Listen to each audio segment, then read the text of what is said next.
Hello and welcome to a reasonably quick update on connecting consciousness. Um, People say, well, where have you been? Where are you? Please remember that, I'm not on YouTube. They banned me, and I'm not on Facebook. They banned me. And of course, on YouTube, I was getting something like 3 million views, and on BitChute or anyone else, it's in the hundreds of thousands. And that's why YouTube take the action they do, because they don't want the truth. They don't want the message of hope getting out to millions of people.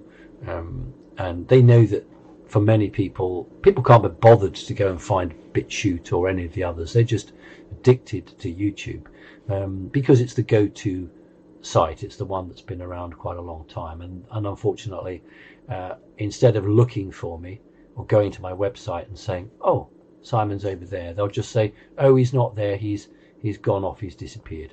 I haven't disappeared. Here I am. All right, so let's do some updates. The difficulty is I've got to say a little bit, but say nothing. A lot of people in the industry, can I call it that, have been told to not give any information away at this critical, crucial time. Some key speakers having to be incredibly circumvent in what they can and can't release. We know that what we call the bad side are particularly following a number of speakers in an attempt to understand or get a glimpse as to what the good guys' plans are. That's exciting because it tells us that the good guys have done a really good job and the bad guys actually are wondering what actually is next, what's going to happen. And so the bad guys now no longer have the technology to, crack into codes or communications. So they're reduced to listening to, those who do such updates and talks, which isn't actually, we don't gain anything, any happiness out of that, but we are cognizant of the fact that those of us who do receive information now have to have a duty to ensure that nothing is said that can allow others to second guess. And that's a shame, because so many people want hope, so many people want to be told something is coming. I can tell you something's coming, but I'm not going to be able to tell you in what format it's coming. So it's not quite the same, is it? Anyway, I can run through some things. I'm going to do that. So there's lots to talk about the financial, the new quantum system, and there's a big debate as to whether it might activate soon or whether it's already activated. But I can't say whether it's happened or whether it's about to happen or whether it's, what date it could happen on. What I want to talk to you about is there are now a number of organizations setting up doing international money transfers. There have been lots of them for a number of years where you send electronic money abroad, not just through your own bank account, but you can do it through a third party. And they have always traditionally taken money off you.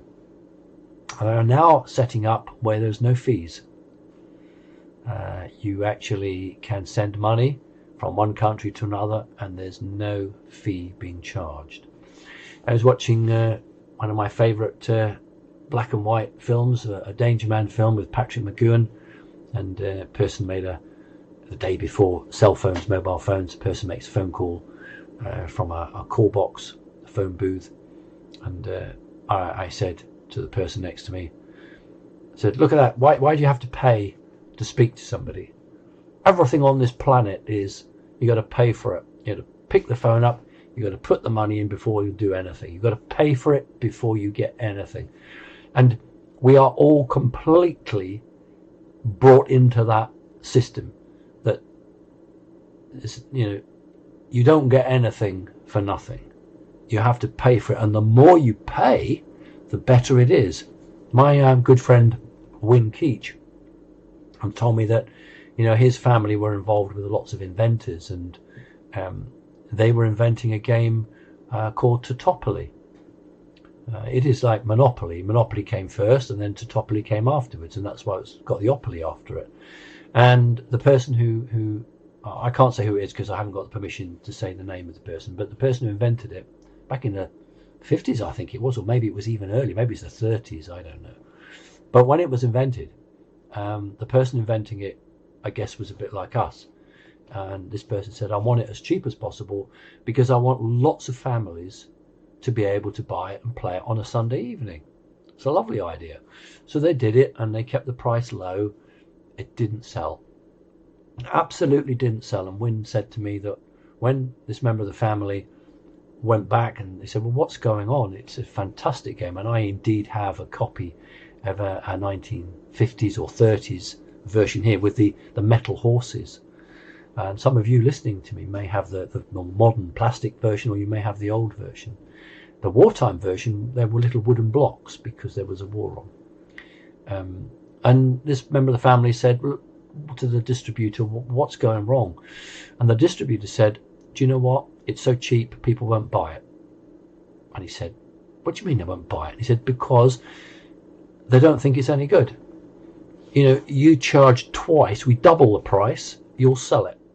Because people will think, oh, it's a lot of money, it must be a good game. The person said, well, that's ridiculous, that's ludicrous. But he went with it and said, we'll do it.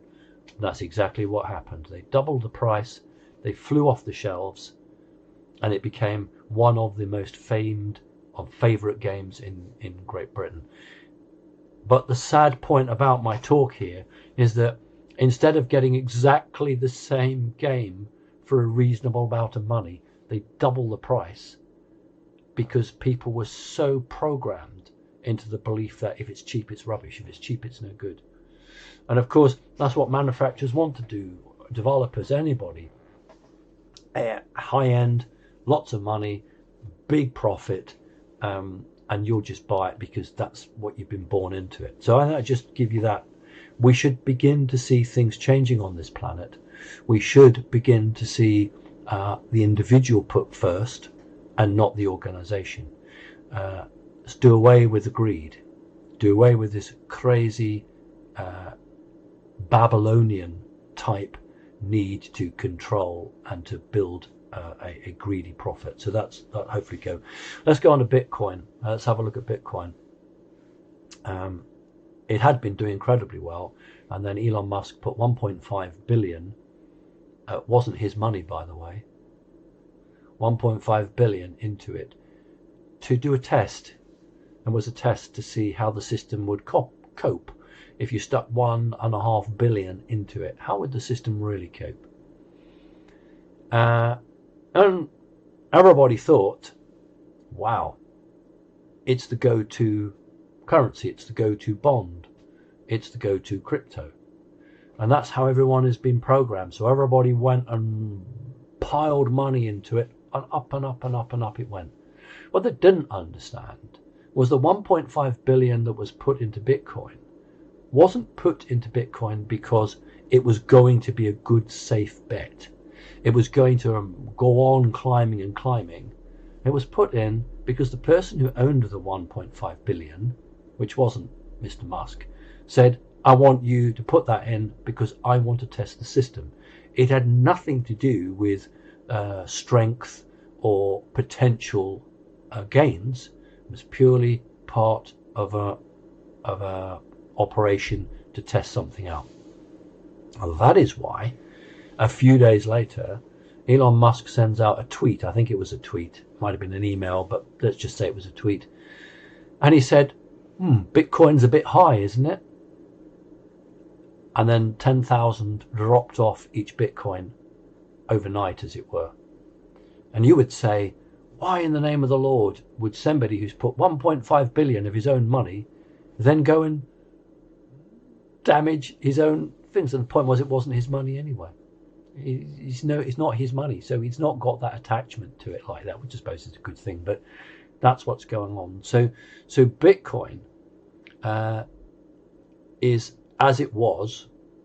If you take the 1.5 billion out, it is as it was. I'm not a financial expert. I'm not qualified within the old system to advise you. The only difference between somebody who's qualified to advise you and someone who's not is that they have an insurance for many millions, so that if a person goes and that individual says, I say that you should do this, you should invest in this, and then the client invests and it goes wrong, that client can, under some circumstances, sue that individual, and they've got the insurance to cover it. But that person may know less than many commentators on the alternative industry. It's just that they're part of the old system and they've got this financial protection. And so what I'm going to say to you is that I think there's a very strong future for cryptos within a potential quantum financial system. Cryptos are quantum. Okay, the codes travel about very quickly between the base and the other outlets. And I think that if I had money to invest, that's the way around this question, isn't it? I'm not telling you what to do. If I had money to invest, I'd wait until the end of the summer, early fall, and what you're going to see, I believe, are a number of new cryptocurrencies coming up, which are not based on greed. They're not run by the old guard. They're going to be run by spiritual organizations or spiritual individuals, spiritual people who have created it solely for the purpose of ensuring that people can transfer money without that greed element to it. That's the sort of crypto that if I had money, I would invest in. So I do think there's a fantastic future for crypto, but I think it's not about the currency, it's the organization behind it. So looking for organizations that are spiritual, morally controlled, and with a real vision of providing a service, not just ripping people off. So that's my vision on that. Let's talk about stocks and bonds. The white hats are doing and will continue to do everything in their power to maintain the stocks and bond market. It's not in their interest for a massive collapse. If at some point when the quantum financial system should come into effect, you will find that a ton of bad people, I like saying that, will no longer be able to manipulate the system, will be like us. In other words, they'll have to learn to make 5 cents on the bond, or maybe 25p or half a euro or something. Whereas what they're used to doing is making hundreds, thousands. So they'll have to be like everyone else and just play the game fairly. So they might want to crash the system because they'll be really angry that they can no longer rake in the eye-watering amounts of money that they are absolutely used to, because they will not have control over any upcoming quantum system. All right. What I'm looking at is you've got to be careful of a potential inflation that could occur. Not many of you, perhaps, hello Stormbjorn, not many of you will perhaps remember in 1967 in the United States there was the beginnings of quite an inflation curve, and the bond markets recently have been taking quite a hammer, and I think that when this new system, should it come in, there'll have to be a transferring period, and it'll just be very interesting to see how the two systems run along. I don't mean the SWIFT system and the quantum system running along. Stormbjorn, what is it, darling? What I mean is the structures in the old school that were set up, and those structures won't be needed. There's an interesting little aside here that HSBC, Hong Kong Shanghai Bank, have just announced that they are cutting back on 40% of their office space. Not to be confused with bank space. I'm not saying they're closing 40% of their banks. What they're saying is they're closing 40% of their office space. And here in Britain, the story is that it's to do with the COVID. People are working at home. But what I think we're possibly seeing is that if people know that sometime in the future they're not going to be able to twist the money markets, rake in these obscene amounts of money, treating people like rubbish, massive interest rates, using money that's come from dubious sources like blood diamonds, goodness knows what.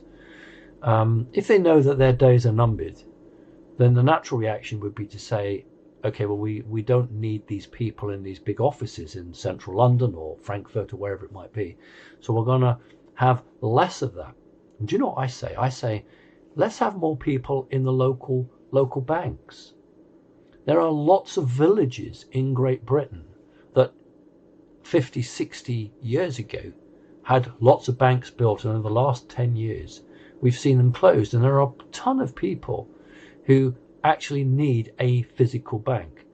Okay, if you're 19 and 20 years old, it's not your culture, but there's plenty of old uns about, bless them, that actually want that. And here's the difference between an organization that says we want everything to suit us, as opposed to we want everything to suit the customer or the client or the human being.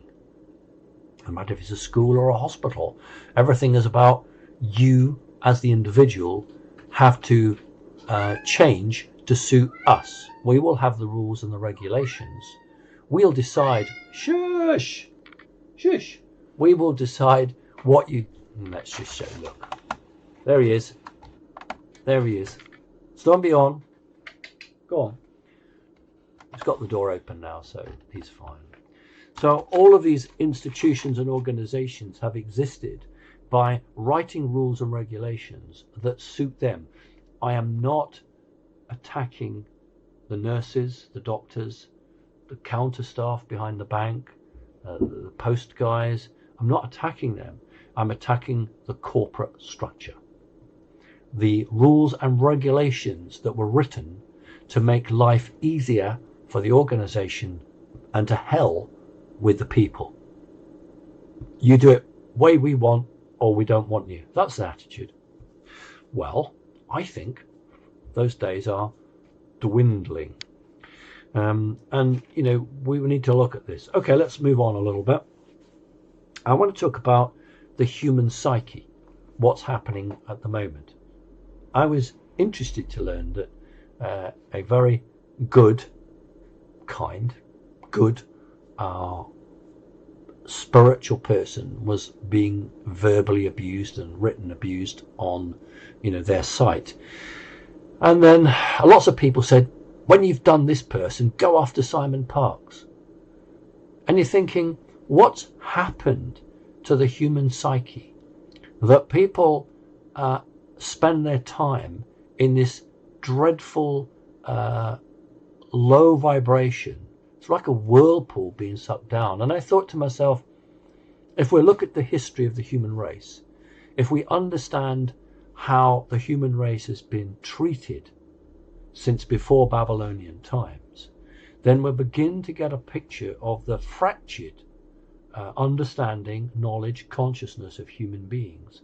Now, you know, I sometimes say that the human race, or an aspect of the human race, for me is like walking into a kindergarten and seeing all the kids on the floor playing with guns. And what I'm saying by that, as a you know, metaphorical speak, is that technology has outstripped social awareness, consciousness, values. In other words, the search and the quest for technology has so outstripped our ability to value each other, choose what's right, support the planet, be service to others rather than service to self, that we've gone down this road. And there's a good example of it in the fact that we expect responses immediately. You send a text message to somebody and you get cross, perhaps, because the person hasn't read it yet, because the person hasn't responded to you. And the more we are sucked into this digital stroke artificial intelligence or way of life, the more intolerant we are becoming towards our fellow human beings, and the more robotic we choose to be. And that is extremely dangerous in my opinion. So I can see what is happening perhaps on this earth, that people are having to make a choice. A choice, what is their real value? Are they in an ever decreasing circle of a whirlpool, or are they prepared to break out from the box and try and fully understand and explore the real universe and cosmos that is awaiting to be explored by us? So that's it. I'm looking down at my notes. Most of you who know me well know that I don't use notes, but I've had to write notes what I can't say, okay, what I'm not allowed to say, because it is more important what is coming, and it's more important for all humanity than it is for me just to say, oh look, I know this or I know that, or no one else is talking about that. Normally I can do that in the sense that it's not sort of an embargoed environment, and although nobody has really said to me you can't talk about this, it's become clear that a number of speakers are attracting the attention of what I would call very evil people who are attempting to glean any information they can so they can feed it back to Satan or whoever else it is that pays them. Let's have a quick look at Trump. He's going to be speaking on the 28th. So I wouldn't expect anything dramatic to occur prior to his speaking. It would take away his thunder. And don't expect too much. I think what he might be talking about is in the new world to come, if you're going to have politics, it's got to be fit for purpose. It's got to be fit for the people. It's got to be fit for what it's actually about, rather than special interest groups. And although he's speaking on behalf of the Republican Party, we should perhaps be a little bit more open in the sense that he's generally talking about, or will be talking about, the political structure to come, and that it doesn't really matter what political party you are. You want actually to know that the people that you've voted for, their heart is pure, their conscience is right, and their soul is right, and they're not just consumed with greed. So I hope that his talk will be to focus minds onto what would be an appropriate political system for the future. And basically the old systems are dead, and I think he might go down that road. So that's important. In terms of what so many people want to know, I can't see anything happening before the 28th, which is only 3 or 4 days away. But into March, I am hopeful that March will be a very pleasant month. Here in Britain, we have an old saying that the March winds will blow and we shall have snow. Well, they used to say that 50, 60 years ago. I don't think that's what we're going to get. I think we're going to get the new shoots of recovery, the new little plants that come up. In the spring, we get all the new flowers that come up, and it's a sign of rebirth. It's a sign of hope to come. So, I'm hoping that March and early April will be very important months, because there'll be, traditionally April is like, Easter and the Easter egg and the new birth. And I hope that March and April are exciting times and good times for all. I want to talk about the children. We here in Connected Consciousness, we are very connected to information that's circulating around this topic, and there are a number of commentators who miss the mark. These videos of the White House, a lot of commentators thought that these were senators or Congress people being arrested, and I can see why you would think that. But the reality is that the tunnels under Capitol building and the White House are some of the worst in the world. The unspeakable evil in those locations almost exceeds, to my knowledge, anywhere else. And although you might well have National Guard at the gates of the fences, I can absolutely assure you that it's the Marines that have been going down into the deeper levels. Some National Guard have been at a level, that's true, but at the deeper levels it is the Marines and the special teams that have been doing that. And I think it's fairly accurate that smoke has been seen rising from parts of the White House, and I think is a strong smell of an ammonia type substance that's coming out. And I can tell you that a lot of these vehicles that turned up late at night, guarded by police convoys, were not there to arrest. Because some have been led out in handcuffs, that's true, but vast majority of those operations were not arresting staffers or politicians at all. The future then is perhaps tricky, because I know what I want, and all of you good people who listen to me, you know what you want, but we're not in government. So are we going to get complete disclosure? I'm not referring to alien disclosure. We'll go on to that in a minute if I remember. Do we open up to everyone what's been going on, or do we hide it? You see, if a particular country opens up to the public and the world as to what's been taking place, the issue is, of course, this just doesn't take place in one country. Every capital has this same issue. So a lot of capitals are not going to be very happy if A starts saying what's under its capital and what it's done to put the matter right, and Z is saying, well, we don't want the public to know. Now, I'm not an advocate of world government, but I can actually see if you had one rule, you could actually make everybody at the same time openly tell the truth.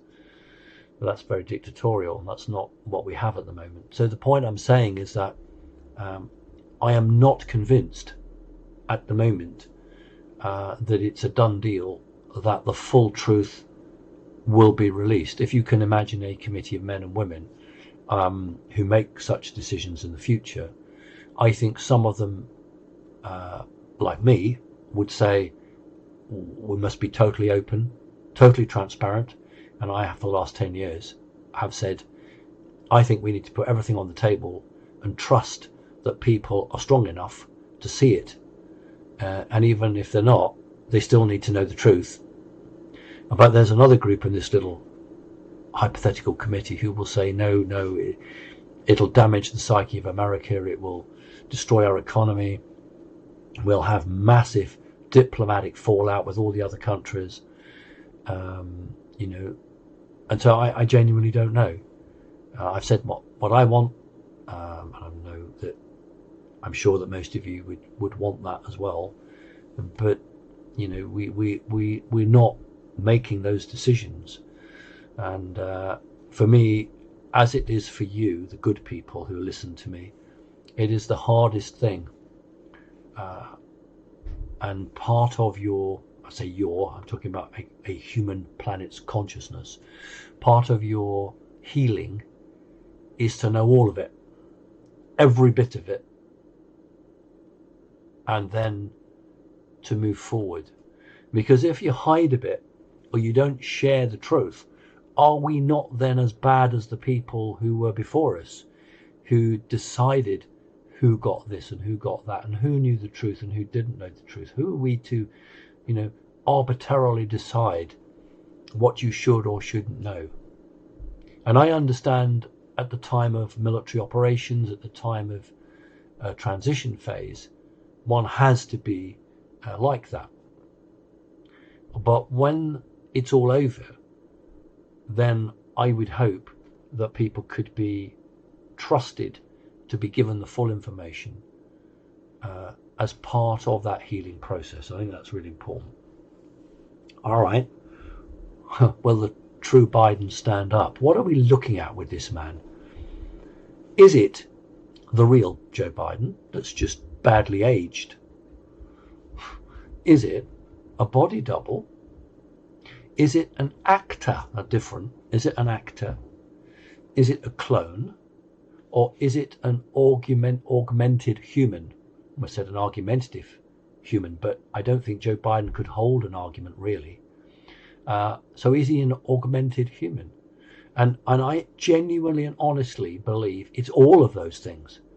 I can't see Joe Biden really being prosecuted because I don't think he's here anymore. You might be able to do an active or pretending to be the president of the United States. That might be 25 years. I have no idea. If you were to impersonate a president, I have no idea. But I don't think that the real man is there anymore. So he was only ever a mask, a figurehead. It is the people behind him and what they represent. They are the group that will have to atone to a higher plane than you or I. They will have to explain what they've done and why they did it. And I don't think it'll cut much ice with the Almighty, frankly. So let's finish up on one of my favorite subjects, the UFOs and aliens. What a wonderful thing it was for the Pentagon to release that information that, yes, they have actually got back engineered material or freshly fallen material that they have worked on, and it's no big deal. Now, what a fantastic piece of disclosure fell on deaf ears. The mainstream media didn't want to cover it. A couple of outlets in Britain did. I don't know about the rest of the world. Those of you who have listened to me, you will know that my mother worked on those programs. From the mid-60s perhaps to 1979, her job was to type up documents relating to crashed vehicles all over the planet, which the United States special teams had recovered. Now, if she was alive today, she would probably sit there and smile and look at me and say, vindicated. Because who the hell in the 1960s and 1970s, 80s and 90s and what have you would have believed a woman who said, and of course she never did say because she was very loyal to this country, but who would have believed her if she said, well, actually, I work Monday to Friday and the weekends sometimes typing up these German documents all about flying saucers that have crashed or bits of tech that have been taken out, and this is what we do with it today.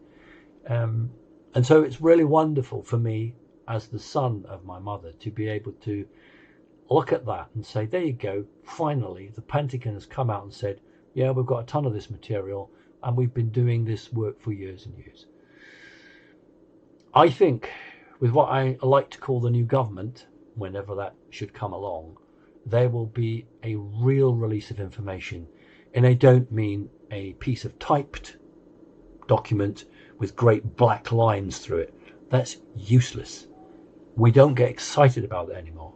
What I need is somebody with a military uniform to go live on television and say, I am authorized to release this. That would be absolutely wonderful. And then all the people who used to write books and were laughed at, there'll be a rush by the big the big book companies to say to these people, write a book because you were right. And there'll be films made and it will then be an acceptable topic. It won't just be a joke or a laugh, nor will it be even people dropping in bits of secret tech. We've had that with so many stuff from Hollywood, but it would actually be people who finally could be very open and honest without being verbally abused or professionally destroyed, could produce their films and books and really explore this topic. So if we're going to be truthful with humanity, we shouldn't pick and choose what humanity can and can't learn, because that's what the elite have been doing for thousands of years. And as human consciousness has evolved, the elite have let go a little bit. I'll give you a thing about in Britain where women couldn't vote. And then there was a big movement, not just women, men as well. Be fair, there was a big movement, but mostly women. And so what did the elite do? They gave ground. They said, I think it was anyone who was, I don't know, 25 years of age. Was it 25 or 31? Don't know. It's not that important to me at the moment. But it was those women can vote, or any woman who's got land can vote, or any woman who's got this, got that. And so as human consciousness evolved, so the controls, they didn't break. What the evil guys did was they played out the line like you're fishing on a fish and you play the line out. But we've got to keep this human mass in control. We better give them something. Not too much so that they come charging for more and overwhelm us. Not so little that they're not satisfied and they come charging and they want more. Just enough to keep them interested. So they'll come forward a bit, but they won't come forward too far. And that's what these clever Babylonian priests have done ever since time, is they give humanity just enough to keep humanity where they want. But recently, consciousness has evolved at a speed which is outstripping the lower fourth dimension evil energy which controls this. And the evil side have lost control of the narrative. That is why so many people now are just not buying the BS. What will they do now? I mean, I saw the most ridiculous mouthpiece British newspaper saying that the British government was going to look into the value of double masks. So it's not good enough to wear one mask. They were looking at the possibility of us wearing two masks. Well, I really don't want to suffocate in the supermarket. Thank you very much indeed. And so you really feel the satanic evil energy trying desperately to box up humanity. And then on the other hand, we've got the real life, the light, the energy of freedom, fighting for its freedom. And so I'm not going to get drawn into, the way that they want to control the virus, because that's, you just get hammered with that. That's how unfree we are on this planet at the moment. Some countries, some states in America are better, some countries are worse. We do need to reclaim our freedom and our sovereignty. The human race has been sleepwalking into a prison for far too long.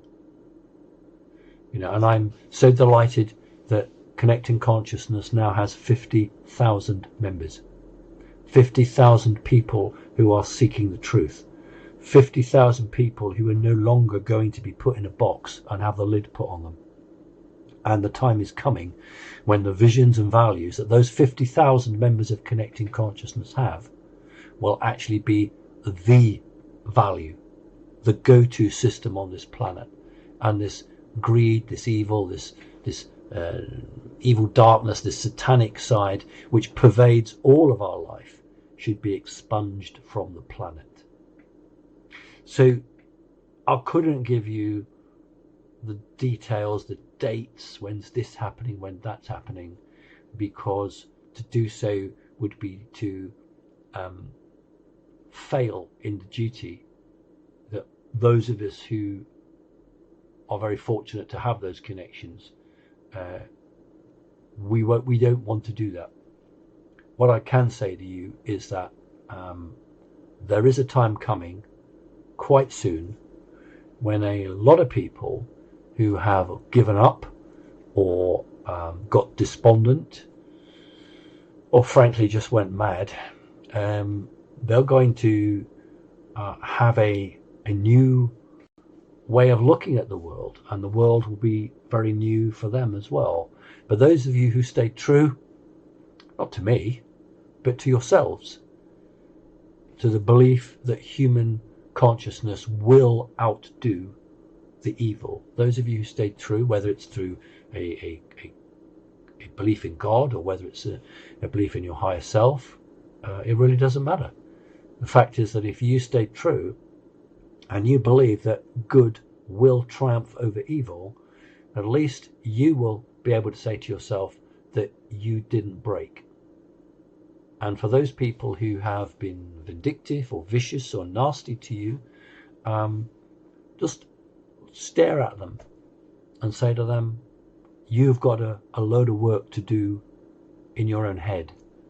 Search your higher self, search your soul. You have got a lot of work to do. And don't lecture me, and I don't want you to lecture them. I don't want you to tell them they were stupid and you were right and they were wrong. They know it when the time comes. But I want you to be able to hold that ground and say, if you really truly want to catch up now, this is perhaps how you should do it. So this is a message of hope, and I've always given a message of hope because I believe in it, because what was shared with me a long time ago is actually playing out now. I've been doing this for 11 years and my message has stayed consistent. Okay, and I remember BBC bloody journalist saying to me 5-6 years ago, I'm trying to do a hatchet job on you, because they talk like that, I'm trying to do a hatchet job on you, but your message has stayed the same. I can't do anything with it. So that's fine. You're not going to do anything with it because I'm not going to come on your show. And then you got the good guys. The good guys are the big Radio 4 breakfast show where the previous Pope said that he would consider to baptize aliens. And that just took off around the mainstream because it was the mainstream. He actually said it. I was in the Vatican when he said it. But that just hit the mainstream. They couldn't hide it because he'd said it in front of a vast crowd and it was, taken around the world. And what was really nice is of all the nastiness and the pettiness and the silliness, actually somebody from the BBC live did a radio broadcast. It was the Radio 4 show that goes on in the morning. And said, look, you're the go-to man here. This is what the Pope has said. Why do you think the Pope has said that? What's going on here? So we know, and I know, that there are good men and women in these corrupt organizations. So what we've got to do is to change the organizations, their rules, their standing orders, the way they work, the value they're given, so that then individuals can say, these are the new rules, this is what I work to. And they need to be morally, spiritually powerful. And those moral, spiritual, powerful rules have to make sure that greedy, corrupt executives no longer have the sway on the earth. Now, many of you came to the earth to do good work. It's a hell of a place, this, because when we arrive here and we reincarnate, we forget why we came here. What did I come here for? Was it really the vacation? Did I really come here to view a sunset? Or did I come here to do some good work? That's about as far as most people get, because they think, well, first of all, what work did I come here to do? And secondly, the system doesn't let me do good work. If you are service to others under the old system, you weren't rewarded. But if you're service to self under the old system, you were rewarded brilliantly, because it fed the negative, satanic, low-dimensional fourth energy. Well, those days, I think, are beginning to change. And so the energy that we're looking for is fifth dimensional. It's this pure light. It's this service to others. Let's get away from, okay, what's in it for me? Which is just what we've been totally inculcated into. If you do that, I do that. Okay, what will you do for me if I do that? And that's how it seems to work. What little sayings like, you scratch my back, I'll scratch yours. And we've got to overturn thousands of years of mind control. Thousands of years of believing that it's the only game in town. That this is normal. I promise you, it's not normal. This is the only blessed planet that I'm aware of where money is the king and controls our daily lives. There is no other, to my knowledge, no other civilization anywhere else where money dictates who you are, how well you will do, how other people respond to you, and whether you can afford a nice grave when you die, or whether you'll be put in a pauper's coffin. Now you may laugh, and I smile sometimes, but you only have to look in art and literature to see when the conscience of rich men is pricked, and they will write books, whether it's Christmas Carol, Dickens, or what have you, where suddenly a person has an epiphany, a hallelujah moment, and they think, now I might be super rich, but this is not right. But of course they were held in by the control system, the elite club they were part of. So if you can dismantle that, and you can replace that with the real place we need to go, then this control that money has over us, it's pivotal that it's reduced. And one of the ways it can be reduced is by interest rates. If you have a credit card, you might be paying anything from 15 to 20 something %. Can you imagine in the days to come, months to come, years to come, where it's 1%, and that's for admin charges? Can you imagine a mortgage for a house and you pay 1% interest because that's for the admin charges? Can you imagine getting a loan for a car? Here's a really exciting thing. Can you imagine having a job and not paying income tax on it? You pay business tax in the future because it's a business, or maybe you buy a brand new item, you've got to pay a tax on that. But if it's a second-hand item, it's already had tax paid on it, why should you pay it a second time? And hey, we don't pay income tax. And of course, those who are totally mind controlled will say, but if you don't pay income tax, the system will collapse. Where will they get the money to send you to hospital?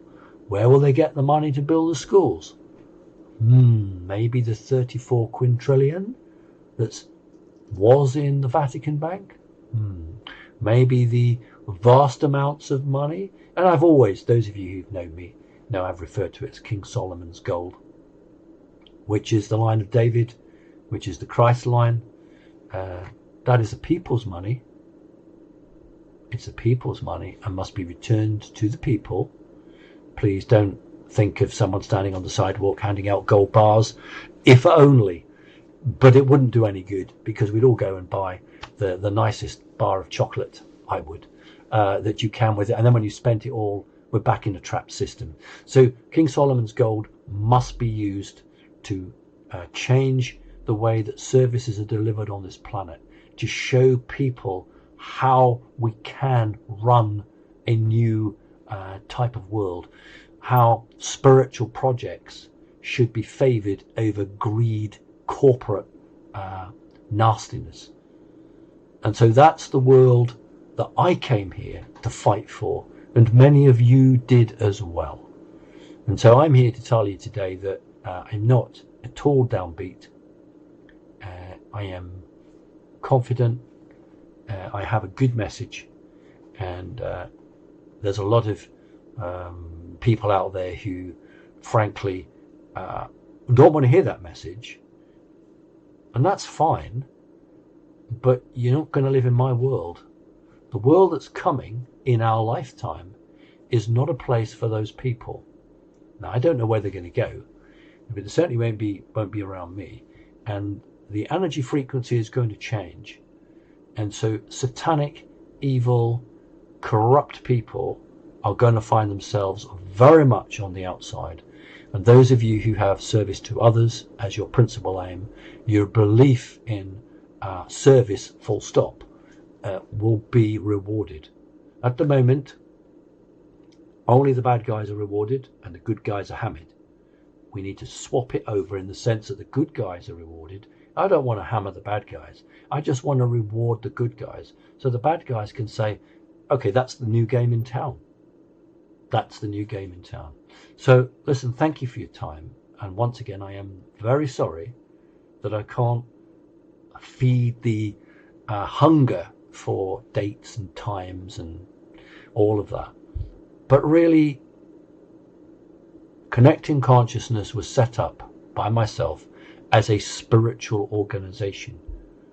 So I am happy to give dates and times when I can, but I will always have it under the umbrella of a spiritual happening. It's a spiritual movement on this earth that is unstoppable.